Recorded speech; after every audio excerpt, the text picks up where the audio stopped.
দর্শক, একটি ঘটনা আপনাদের সামনে তুলে ধরছি। আপনারা বিশ্লেষণ করেন নির্মোহভাবে। টাঙ্গাইলে ঢুকতে দেয়া হলো না পরীমনিকে। কেন? একটি শোরুম উদ্বোধন করার কথা ছিল। সারা বিশ্বে আমরা দেখি খবরাখবর, শোরুম সাধারণত তারকারা উদ্বোধন করে। তো বাংলাদেশের বিভিন্ন প্রান্তে নানা রকম শোরুম আছে। ড্রেসের হতে পারে, গাড়ির হতে পারে, যেকোনো।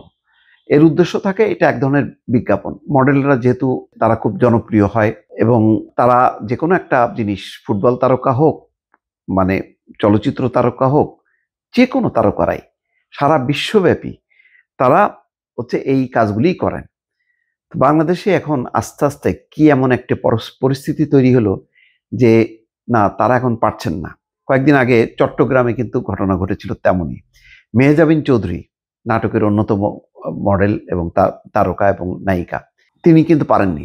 চট্টগ্রাম থেকে তিনি ফিরে এসছেন। আজকে দেখলাম পরীমনি। পরীমনি নিয়ে আপনার বিতর্ক থাকতে পারে, তার ব্যক্তিগত চরিত্র যাই হোক না কেন, কিন্তু আলটিমেটলি সে তো শোবিজ তারকা। চলচ্চিত্রে সে অভিনয় করে। এখন কি চলচ্চিত্র বন্ধ হয়ে যাবে? তারা কি অভিনয় করতে পারবে না? তারা যদি চলচ্চিত্রে অভিনয় করতে পারে, দর্শকরা যদি সেই অভিনয় দেখে, তাহলে তারা কেন শোরুম উদ্বোধন করতে পারবে না? সেখানে দেখা যাচ্ছে যে ধর্মীয় একটা উন্মাদনা তৈরি করা হয়, ভাবাবেগ তৈরি করা হয়। মনে হচ্ছে যেন না, এই কাজগুলি তারা পারবে না। তাহলে আমরা আমাদের রাষ্ট্রটার চরিত্রটা কি? আমাদের রাষ্ট্রের চরিত্রটা হচ্ছে একটা গণতান্ত্রিক রাষ্ট্র। এখানে সব দল, মত, ধর্ম সবই থাকবে। আপনি নামাজ পড়ছেন, নামাজ পড়েন। যে তারকা, তার কাজটা করতে দেন। অন্য ধর্ম তার ধর্ম পালন করবে। শোরুম তাহলে কারা উদ্বোধন করবে? এই ধরনের শোরুমগুলো আমরা নিজেরা মানে টেলিভিশনে দেখি, পত্রপত্রিকায় দেখি, সবসময় তারকারাই উদ্বোধন করে আসছেন। তো বাংলাদেশে কেন পারছেন না তারা? তারা চলচ্চিত্র অভিনয় করতে পারছেন নাকি দিনে দিনে আস্তে আস্তে সেটাও বন্ধ হয়ে যাবে? এটা একটা প্রশ্ন। তার মানে হচ্ছে ৫ই আগস্ট রাজনৈতিক পট পরিবর্তনের পর কিন্তু অনেক রকম ঘটনা ঘটছে। মাজারে হামলা হচ্ছে। কারা হামলা করছে? কই ৫ই আগস্টের আগে তো হামলা হয়নি। পরীমনি বা মেহজাবিনরা তো আগে শোরুম উদ্বোধন করতে সমস্যা হয়নি। এখন তাহলে উদ্বোধন করতে পারছেন না কেন? কোন কোন রাষ্ট্রে তারকারা শোরুম উদ্বোধন করতে পারে আর কোন পারে না, এটা আমাদের জানা আছে। চরম যেগুলি ধর্মীয় দেশ আছে সেই সব জায়গায় বাধা হয়। তাও তো যদি সৌদি আরবের কথা বলেন, সৌদি আরবে রীতিমতো ফ্যাশন শো হচ্ছে। সেখানে সিনেমা হলগুলো চালু হয়েছে। সেখানে সিনেমা দেখছে। তো বাংলাদেশ কি মানে সেই তুলনায় তো অনেক উদার ছিল, অনেক আধুনিক ছিল, অ্যাডভান্স ছিল। এখন কি পিছাতে থাকবে? কোথায় যাবে শেষ পর্যন্ত? বাংলাদেশ রাষ্ট্রের চরিত্র কোথায় গিয়ে দাঁড়াবে? সেটা কিন্তু একটা প্রশ্ন। দেখেন খবরে কি বলা হচ্ছে। শনিবার বিকেল ৩:৩০টার দিকে কালিহাতী উপজেলার এলেঙ্গার টিন মার্কেটে শোরুমটির উদ্বোধন করার কথা ছিল।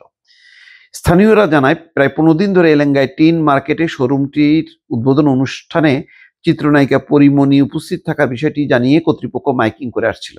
বিষয়টি নিয়ে গত ২-৩ দিন ধরে হেফাজত ইসলাম সহ স্থানীয় ধর্মপ্রাণ মুসল্লিরা পরীমনিকে ঠেকাতে বিভিন্ন কর্মসূচির পরিকল্পনা করছিল। পরীমনিকে যাতে এলেঙ্গার মাটিতে না আনা হয়, এই নিয়ে আন্দোলন সহ অবস্থান কর্মসূচির ঘোষণা দেন তারা। আচ্ছা, ধর্মীয় একটা অনুভূতি আলাদা আর এই শোরুমটা আলাদা। আপনি ধরেন বাংলাদেশে যদি চলচ্চিত্র হয়, তা সেই চলচ্চিত্রে কি মেয়েরা পার্টিসিপেট করবে না? নায়িকারা তার অভিনয় করবে না? মানে কি চায় তারা? এটা একটা বড় প্রশ্ন। এবং আমার ধারণা যে সামনের দিনে এই সংঘাত, এই সংকটটা কিন্তু বাড়বে। যে ধর্মকে এই যে মুখোমুখি করা হচ্ছে, এইসব শোরুম কাজ বা তারকাদের অভিনয়, নানান ক্ষেত্রে কিন্তু এই পরিস্থিতিটা তৈরি হবে। দেখা যাবে যে নাটক করতে পারবে না, সিনেমা করতে পারবে না, সাংস্কৃতিক অনুষ্ঠান করা যাবে না। সেরকম পরিস্থিতির দিকে কি গড়াবে কিনা? পরীমনির উদ্বোধনী অনুষ্ঠান বাতিল করতে স্থানীয় থানার পুলিশ ও শোরুম কর্তৃপক্ষের সঙ্গে কথা বলেন হেফাজত ইসলামের নেতা সহ স্থানীয় মুসল্লিরা। কেন? সেখানে তো বিএনপি আছে, জাতীয় পার্টি আছে বা অন্য দল আছে, তাদের তো কোনো আপত্তি নেই। তাহলে হেফাজত ইসলামের কথায় সেটা বন্ধ হবে, কিন্তু অন্য রাজনৈতিক দলের কোনো আপত্তি নেই। তাদের আপত্তি না থাকার কারণে সেটি হবে না। এটা কেন? তাহলে সেই জন্যই বলছি যে আমাদের রাষ্ট্রের কি অনেক রীতি নীতি কালচার সেগুলি কি এখন পরিবর্তন হবে? আমরা কি সামনের দিকে এগোচ্ছি নাকি পিছনের দিকে যাচ্ছি? এটা একটা বড় প্রশ্ন। মনে রাখা দরকার যে বাংলাদেশ কিন্তু একটা গণতান্ত্রিক রাষ্ট্র। এটা কোনো ইসলামী প্রজাতন্ত্র না, এখানে ইসলামী কোনো শাসন না, গণতান্ত্রিক শাসন। গণতান্ত্রিক শাসনেরও সব ধর্ম গোত্র গোষ্ঠী যার যার অধিকার তারা স্বাধীনভাবে পালন করবে। হ্যাঁ, আপনি ধর্মকে অবমাননা করতে পারবেন না। এখন শোরুম উদ্বোধনটা কি ধর্মকে অবমাননা করা? দর্শক, প্রশ্ন করলাম। আমি জানি যে আমার এই ভিডিও আপনারা অনেকে পছন্দ করবেন, আবার অনেকেই পছন্দ করবেন না। আপনাদের স্বাধীনতা, আপনারা মতামত দেন। ভালো থাকবেন। আল্লাহ হাফেজ।